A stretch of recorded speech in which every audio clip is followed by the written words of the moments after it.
Dear Naruto Lemon fans, I'm thrilled to invite all of you to my Boosty channel, where you can enjoy exclusive Naruto Lemon scenes in a comfortable and supportive community. Choose from various subscription tiers, from Mini Lemon to God Lemon, and gain access to unique content tailored just for our fans. Plus, subscribers to over Naruto Lemon and God Lemon will receive special mentions in my videos. Support my channel and dive deeper into the world of Naruto today. Dare.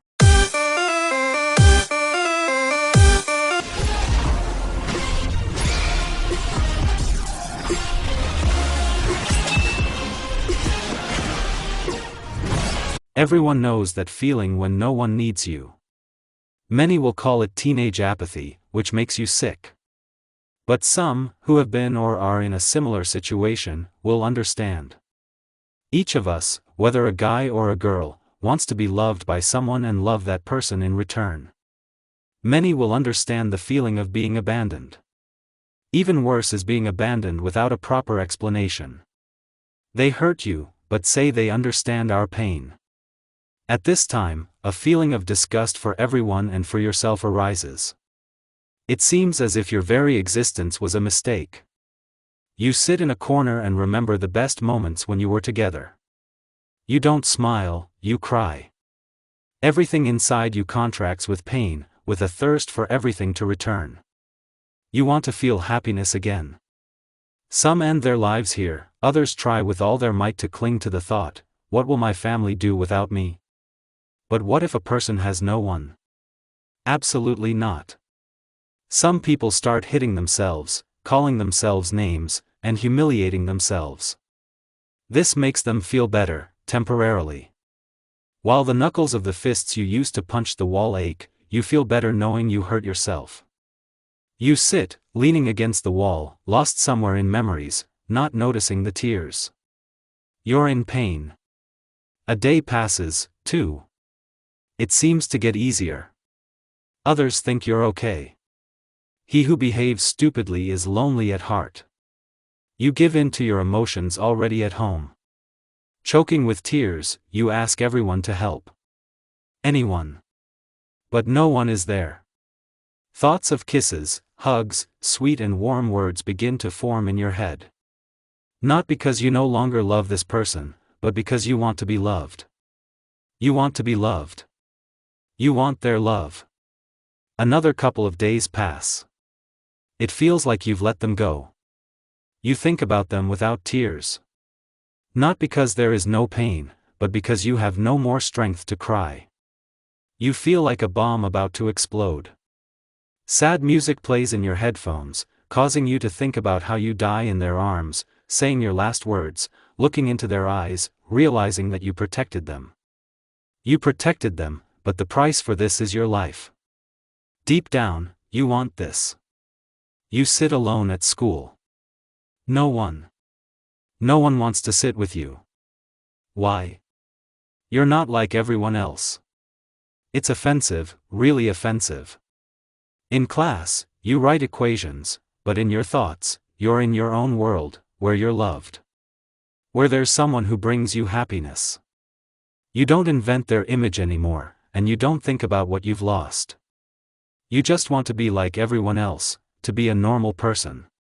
To have friends who will help you. The moment of your own death plays in your head, no matter where, in war, on the road, anywhere. Just to smile at that person one last time. To tell them they need to live. And then to slowly walk away. You walk away, and your body falls if someone doesn't catch it. There's no longer a spark of joy in your eyes, no meaning, no longer what helped people. Those who help everyone shouldn't be sad. Many people think so. Dreams are dreams. And goals are goals. Please have a moment of your attention. My thoughts are cut off when the teacher silences the class with a phrase. I'd like to introduce you to the new student in this class. A blonde man of average height with beautiful blue eyes stood next to Kakashi. There was a certain sadness in them, too. When asked to introduce himself, he simply replied, Uzumaki Naruto.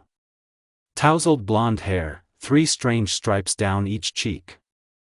It seems that this is the very feature everyone is whispering about right now. A t-shirt, a sweater, jeans, sneakers, a backpack slung over his shoulder, a hat with his bangs peeking out beautifully, headphones around his neck, leather bracelets on his wrists, and glasses that suited him perfectly. He looks different. Very few people at school are fans of Japanese animation, so the kids, higher in status, put a lot of pressure on him. Anime fan, the dark-haired Mr. Beauty quietly asks his friend. It seems so, the pink-haired girl answered him. Her green eyes looked at the newcomer with excitement, but her smirk said, "Don't expect a kind word from her. Calm down, Naruto. They just don't know your life," the blonde mentally reassured himself. Standing in front of the entire class was already getting boring. He wanted to hide from everyone, sit somewhere in the dark. "Tell me about yourself," the sensei asks, looking around the entire class, and then turns his gaze to the new student, who has become a subject of interest to the students. Name, Uzumaki Naruto. 17 years old. Orphaned since childhood. I live alone, not counting my guardian Irika. Many of the students' eyes widened slightly at what they heard. Irika was their homeroom teacher for the lower grades. This class had once been his. I've changed schools for the 5th time. The reason, I think, is clear to everyone. Uzumaki looked expectantly at everyone in the class, meeting their bright, interested eyes. Bullying, the answer came from somewhere in the back of the class, causing Naruto to break eye contact. How smart. Bold, Uchiha muttered under his breath. They're similar in some ways, both orphans. Only Sasuke has a brother, and Naruto has a guardian. To end this conversation, Kakashi invited Naruto to sit down wherever there was an empty seat. They needed to finish their introductions before it was too late. Uzumaki Naruto. 17 years old. Orphan. Withdrawn, dislikes us from the very first moment. He's been eyeing Hyuga for a long time. Judging by his style, you could say he's a creative person. Maybe he draws, maybe he sings. Maybe he even plays an instrument. It's not much information, but it's something. Shikamaru tried to piece together all the information in his head, trying to figure out who this blue-eyed, blonde man was. Naruto, without thinking, silently walked toward the blue-haired, secretive girl. She looked unwell, something had happened. "May I?" he asked quietly. "Huh?" "Oh, of course," Hinata answered, slightly stuttering, and smiled slightly. Kindly, but sadly. Naruto had never received such a smile before. It seemed he had torn her from her thoughts. Putting his backpack on the floor, Uzumaki sat down at his desk, glancing briefly at the girl he didn't recognize. Her eyes were slightly puffy and red, and her gaze was empty. She sat quietly, listening to the teacher. "What's your name?" he asked quietly, his insides turning cold. He was afraid she wouldn't like him, afraid of getting a rude answer. He'd suffered through this at his previous schools. So he didn't want to feel stupid again and return to being dependent on pain. Irika had barely weaned him off his masochism. "Hyuga Hinata," he replies. "Nice to meet you, Naruto-kun." Naruto-kun? Did he misheard? People only called him by his last name or nickname.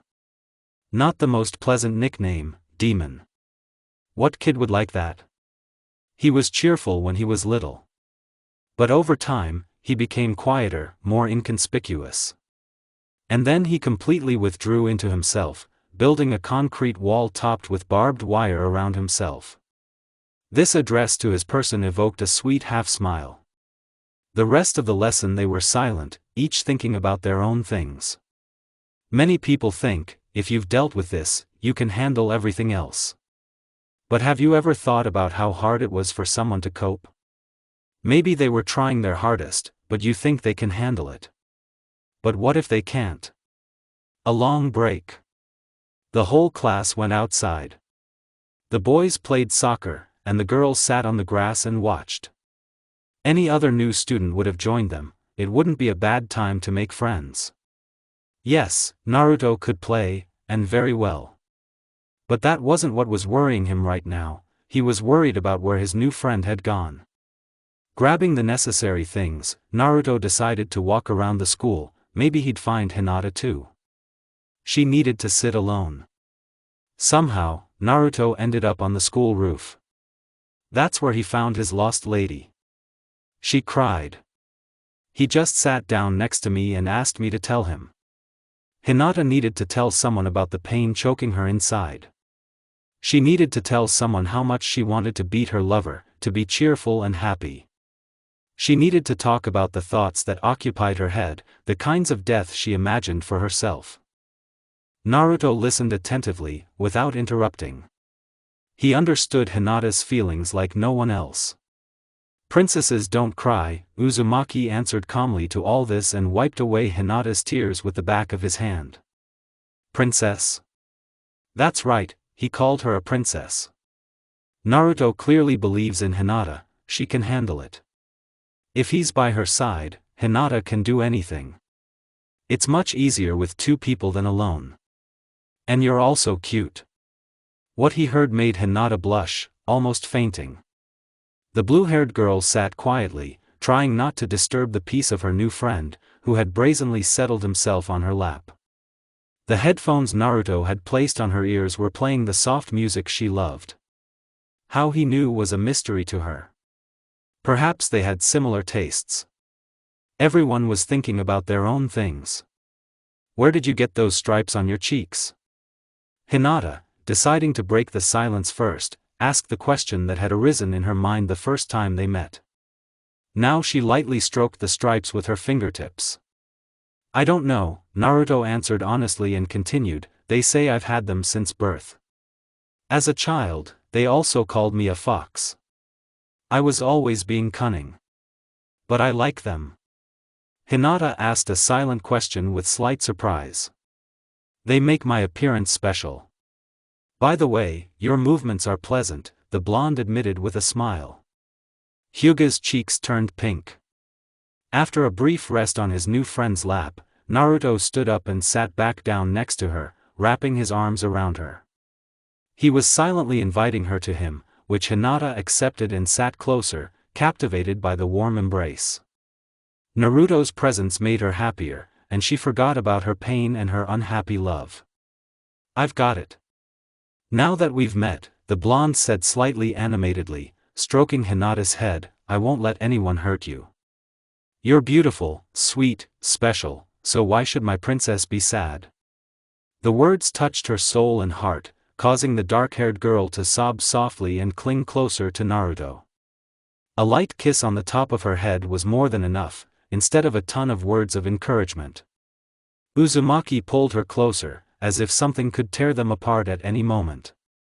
Gradually, Hinata's heart beat faster next to Naruto, her soul filled with warmth and joy. She'd felt this before, and she was afraid to name it. She was afraid. Afraid that she'd be hurt again, that she'd be emotionally damaged, and that she wouldn't be able to bear it. Strong, gentle, and warm hands cupped Hinata's face and pulled it slightly away from her body. Then she felt the light touch of lips on her eyes and cheeks, gathering tears. She genuinely couldn't understand why Naruto was showing such tenderness and care. "The princess won't cry?" he asks, looking straight into her purple eyes, expecting an answer. "No," she replies. Her smile suggests the blonde's answer satisfies her. Throwing her sweater over the brunette's shoulders, they leave the rooftop for class, which is about to start. A very strange day. Hinata begs her superiors with all her heart not to punish her with pain, not to take away the one who saved her. To keep him for her entire life, for her entire destiny.